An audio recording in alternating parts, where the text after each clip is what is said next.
আজকে নারীরা কি নিয়ে মত্ত, নিজেদের সৌন্দর্য প্রদর্শন, যুবকের সাথে রাত কাটানো, যৌবনকে উপভোগ করা, উম্মতে মুহাম্মদী, উম্মতে মুসলিমার নারী।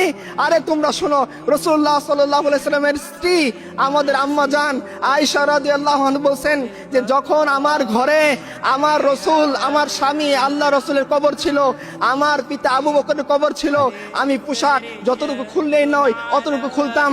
যেদিন আমার ঘরে ওমর ফারুকের কবর দেয়া হয়েছে, এরপর থেকে এই ঘরেও আমি কোনো পর্দা লঙ্ঘন করিনি, কারণ এইখানে ওমর ফারুকের কবর আছে। আর আজকে উম্মতে মুসলিমার নারী সে চ্যাট গ্রুপে বলে সে কয়টা পুরুষকে গাইছে। আল্লাহ লানত তোমাদের উপরে। তোমরা জানো না রাসূলুল্লাহ সাল্লাল্লাহু আলাইহি ওয়াসাল্লাম কি বলছেন? তিনি বলছেন এমন একদল নারী আসবে যাদেরকে আমি দেখিনি, তারা পোশাক পরা সত্ত্বেও উলঙ্গ থাকবে, তারা জান্নাতে যাবে না, তো যাবে না, জান্নাতের ঘ্রাণও পাবে না।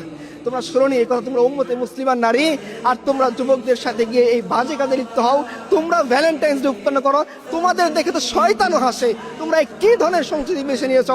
তোমরা আম্মা জান আয়েশা খাদিজার কালচার তোমাদের মনে নেই?